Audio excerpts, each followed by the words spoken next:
as of now for the prophylactic treatment of the COVID-19, but they are used once the patient get infected by this novel coronavirus or suffering from the disease called as COVID-19.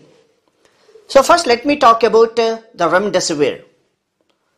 So this remdesivir is still under the trial. It is an investigational intravenous drug which has a broader antiviral activity that inhibits the viral replication by means of premature termination of RNA transcription.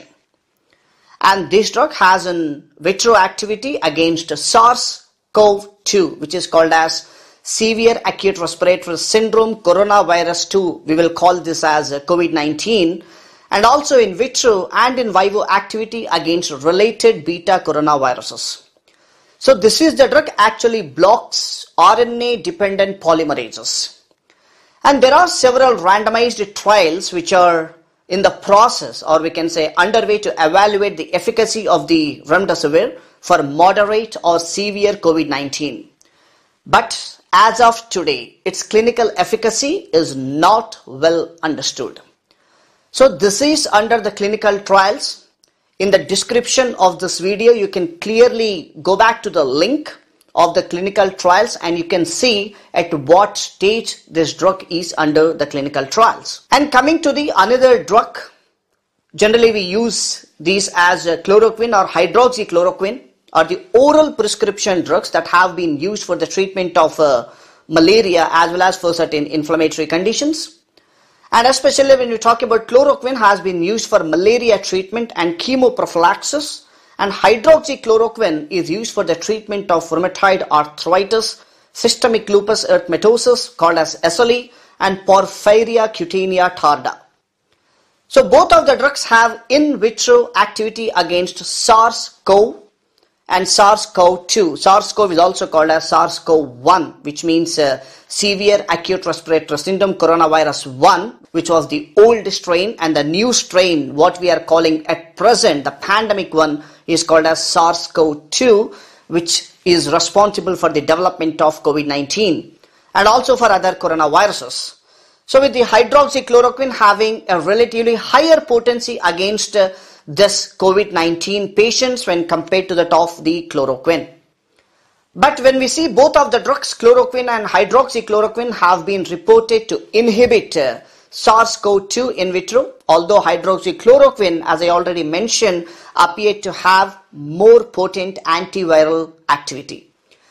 And the use of chloroquine is especially included in treatment guidelines from the China National Health Commission and was reportedly associated with the reduced progression of the disease and decreased duration of symptoms.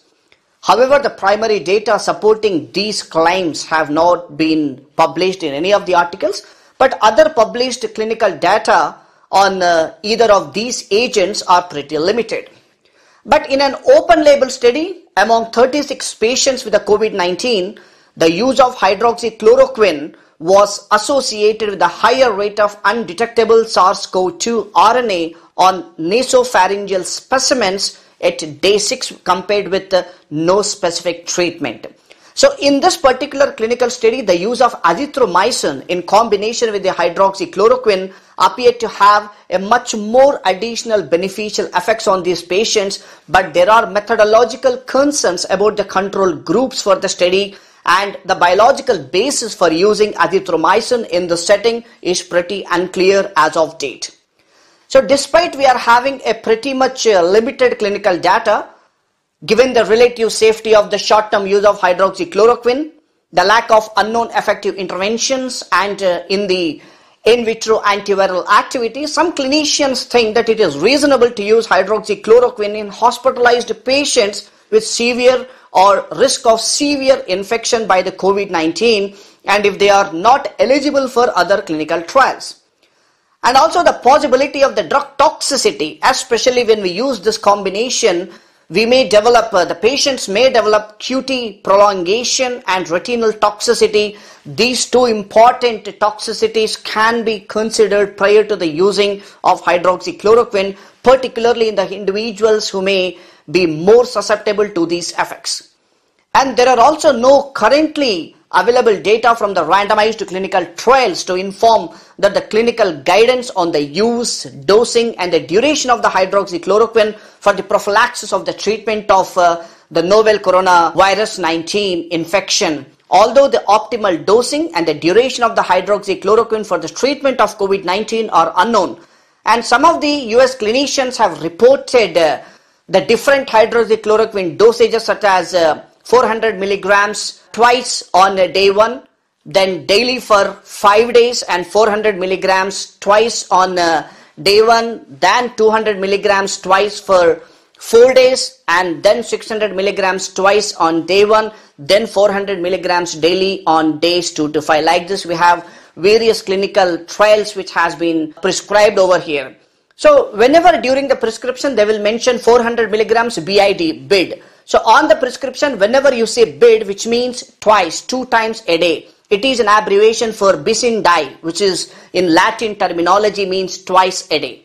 So in the description again you can see the clinical trials link where you can clearly see what is the status of the chloroquine as well as hydroxychloroquine on the randomized trials. And the treatment of moderate to severe coronavirus disease in hospitalized patients.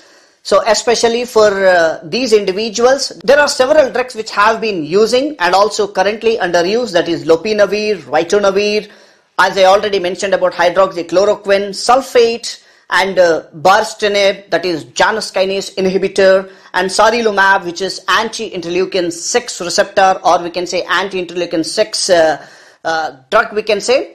Out of all these, tocilizumab, which is most widely used by the clinicians, but the treatment guidelines from the China's National Health Commission include the interleukin 6 inhibitor, that is tocilizumab, for the patients with severe COVID-19 and elevated interleukin 6 levels, and this agent is being evaluated in the clinical trial. And this tocilizumab is still under the investigation for the COVID-19 pneumonia, and the drug is actually given by the form of injection, and at present it is under phase 2 clinical trials. And the inhibition of this particular interleukin 6 receptors by tocilizumab leads to the reduction in cytokine as well as acute phase reactant that may have a beneficial effect in this COVID-19 patients. So the link description you can see in the description box of this video. You can see the status of the clinical trials. Because why I have given the link description for each and every drug? Because you can see all these drugs which are not approved by the FDA but can be used in the treatment settings because you don't have any treatment options which are available, but all the drugs are still under investigational trials. Lopinavir and ritonavir. So these lopinavir and ritonavir appears to have little to no role in the treatment of the SARS-CoV-2 infection, that is COVID-19. But this combined protease inhibitor, which has primarily been used for HIV infection, has in vitro activity against SARS-CoV-1 and appears to have some activity against MERS-CoV, which is Middle East Respiratory Syndrome, in animal studies. But however, there was no difference in time to clinical improvement or mortality at the 28 days in a randomized trial among 199 patients with the severe COVID-19 given lopinavir, ritonavir, that is 100 milligrams twice daily for 14 days in addition to the standard case versus those who received standard of care alone. So this is the official link in the description what you can see regarding the FDA link. You can see regarding the lopinavir as well as ritonavir. And this lopinavir and ritonavir did not show promise for the treatment of hospitalized COVID-19 patients with pneumonia in a recent clinical trial in China. And this trial was underpowered, and lopinavir, ritonavir is under investigation in a World Health Organization study. And mainly what is important is all these are the drugs. These drugs are used by the clinicians. You cannot use these drugs as an individual taking directly from the counter, or you cannot use any of these drugs as a prophylactic treatment. Only when you are at risk or only when you get the infection, once you get hospitalized, the physicians or the doctors who are in the clinic are going to give you by saying your age, symptomatology, by saying the risk factors. There are so many things which need to be taken under consideration before giving the treatment. So I advise each and every individual, do not buy any of the drugs directly from the counter and do not use it as a prophylactic treatment or use it as like individual treatment when you develop COVID-19. You have to admit in the hospital and you have to be in quarantine for 14 days at any cost under the medical supervision. And especially to reduce the risk of transmission into the community. So all of the individuals should be advised to wash hands diligently, practice respiratory hygiene, that is cover their cough, and avoid crowds and close contact with ill individuals, and if possible, and face masks are not routinely recommended for asymptomatic individuals to prevent exposure in the community, and social distancing is especially advised at present, particularly in the location that have the community transmissions. So this is what you need to know about what are the treatment options which are available right now for COVID-19.